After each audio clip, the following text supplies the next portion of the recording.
Good morning, children. Welcome to online learning class.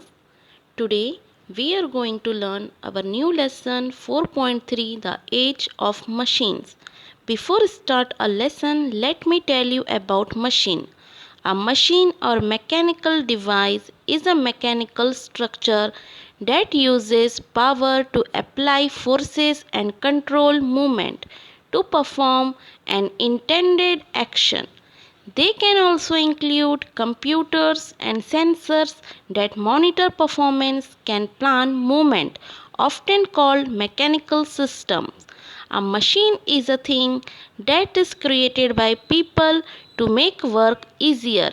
It is a tool or invention which multiplies the effect of human effort. Let's start our lesson, The Age of Machine. The early man used stones and bones as tools.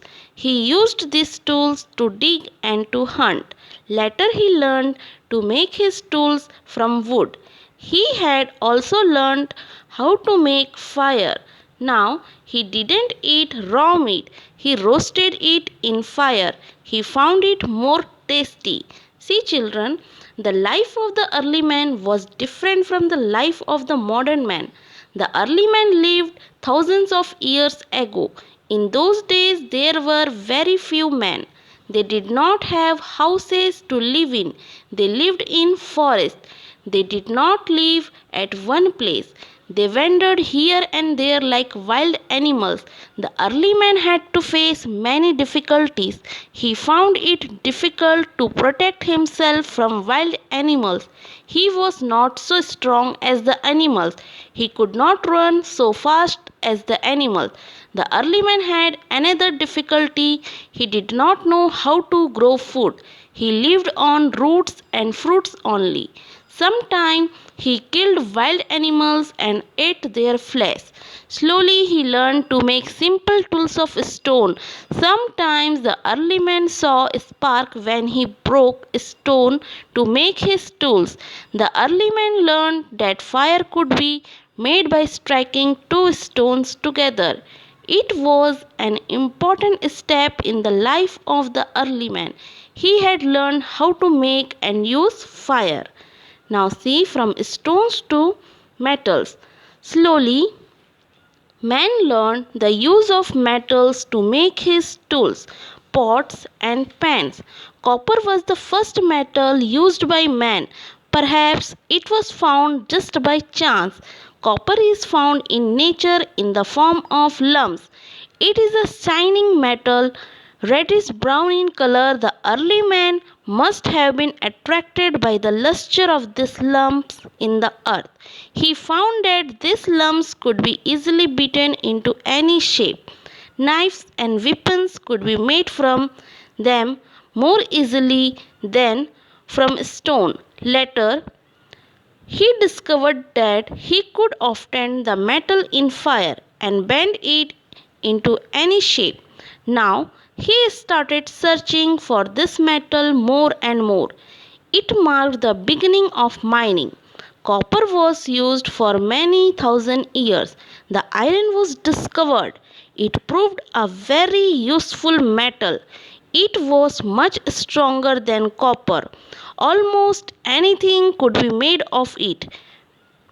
Man started using iron to make his spears, axes, sickles, hammers, ploughs, and many other things. The use of iron tools made hunting, digging, and farming much easier for man. He could cut down trees easily. He could chop wood for his use. He could make wheels that would not break. In fact, iron proved useful for all kinds of work. It helped in the work of a hunter, a blacksmith, a carpenter, a potter, a farmer, and so on. See, children, the early man started making use of stones. He found that the stones with sharp edges were more useful for digging and killing. Slowly, he learned to make simple tools of stone. Now he could kill an animal without going near it. These stone tools brought a big change in the life of the early man. Now he could hunt easily. The early Stone Age began with the most basic stone implements made by early humans. These toolkits include hammer stones, stone cores, and sharp stone flakes. By about 1.76 million years ago, early men began to make hand axe and other large cutting tools. One cannot accurately describe the history of man without mentioning metals. In fact, it was common for historians to use metals prevalent during certain historic times to describe those periods. For instance, there existed the Stone Age, Bronze Age, and Iron Age, among others. Copper is one of those metals that man started using very early. As a matter of fact, copper was the first metal that man discovered in 9000 BCE. The other metal used in prehistoric times were gold, silver, tin, lead, and iron. During the prehistoric era, man used copper to make tools, implements, and weapons. Besides using copper to make artifacts, ancient civilizations also used copper for medical purposes. Around 2400 to 1500 BC, ancient Egyptians used copper to heal wounds and sterilize water. In addition, copper eased pain caused by headaches. It was also effective medicine for burns and itching. The Iron Age was a period in human history between 1200 BC and 600 BC, depending on the region, and followed the Stone Age and Bronze Age. The use of iron tools made hunting, digging, and farming much easier for man. In fact, iron proved useful for all kinds of work. The use of iron became more widespread after people learned how to make steel, a much harder metal, by heating iron with carbon. Now see the steam engine. The discovery of fire, farming, copper, iron, and the wheel were great steps in the progress of man. After these early discoveries, there came the discovery of the steam engine. It was the greatest turning point in the life of man. It was invented by James Watt in 1769. He was a Scottish engineer. His discovery proved useful in all big activities connected with man's life. It became possible to pump out water from coal mines. The coal mines in England used to get filled with rainwater. No mining could be possible until the water was pumped out. A very powerful pump was needed for this purpose. James Watt showed the way. He explained how the power of steam could be used. A pump could not now be worked by using the engine developed by James Watt. His engine was also used to drive ships. It was used by George Stephenson, who made the first railway engine. He was an English engineer and is known as the father of the railway. The first public passenger train in the world was drawn on 27th September 1825 by Stephenson. Locomotion number 1. It was driven by Stephenson himself. Soon the steam engine came to be used for running different kinds of machines. Later, the discovery of petrol and diesel made the running of machine easier, faster, and smoother. Petrol and diesel engines came to be used in cars, buses, and trucks. Even railway engines are now run on diesel. See, children, the Industrial Revolution has been viewed as one of the most influential events that occurred to the economy of the world. During this time, there were inventions of many items that helped the European society to perform certain tasks efficiently. This led the world to be able to produce many more goods in a much shorter time. The Industrial Revolution influenced the world economy in which people had access to a much wider variety of goods and services offered by companies. During this time, there were so many inventions that helped daily activities such as sewing machine, light bulb, camera and the steam machine etc. The steam engine was one of the most important artificial power sources until electricity. The steam engine improved employment, transportation, and the economy. The steam engines helped in creating the steam locomotives, which was used for transporting goods and people. With the steam locomotive, manufacturers were able to ship tons of goods at once without the worry of whether is heavy or not. This also helps people to move from one place to another quickly and efficiently. People still use railroad as an important source of transportation and is all because of steam engine. Now see changes in the method of production. To begin with, each person worked by himself. All parts of an article were made by the same person. It was a very slow process.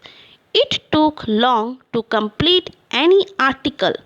But with the invention of machines, the speed of production increased very much. Now, different parts of an article were made by different men using different machines. They could do it more speedily and more efficiently. The finished product was much better in quality. Huge quantities of it could be produced in a very short time. Such a method of production is called the method of mass production. It is a method of producing large quantities of an article by the use of machines. See, when considering your manufacturing options, there is a number of production methods with each offering its own unique set of benefits depending on product type and market size. All businesses follow their own set of operation, so it's essential to know the differences between various production methods to ensure that you are selecting the most suitable and cost effective solutions for you. It's also important to understand that while one production method may work the best for your production needs today, a different method may be required to keep cost low and to reach a larger customer base. The most successful manufacturers will realize the importance of flexibility with how their operating processes are designed, as well as how easily their facility can adapt to potential future changes. When producing high quality or highly specialized products such as luxury watches, job production is the method typically used. Job production focuses on a single item at a time and usually requires a specific set of skills depending on the product being produced. This skill can be hard to come by and could require extra time spent in hiring producing employees. Now see an example of mass production. Let us say there is a blacksmith. He has a small workshop. He is skilled in the making of rifles. He makes all parts of the rifle himself. He works very hard. He takes him about 2 weeks to make one rifle. One day the blacksmith gets a big order. He is asked to supply 10,000 rifles. He has to supply the rifles within a fixed period of time. The blacksmith accepts the order. Everyone wonders how he will make so many rifles in such a short period. But the blacksmith acts very cleverly. He counts the various parts of the rifle. He makes a model of each part. Then he prepares molds of each part. He gives each of these molds to different blacksmiths. He asks each of those blacksmiths to make 10,000 pieces of their respective parts. And lo, the work is finished within the given time. Now, the blacksmith packs the different parts in different boxes. He takes them to his client. He assembles the different parts and make a dozen rifle. The client checks all these rifles. All are exactly the same in size and quality. All of them have been made very well. How surprised the client is. He gives order for more and more rifle. Thus the blacksmith changed his small workshop into a big factory. He did so by adopting the method of mass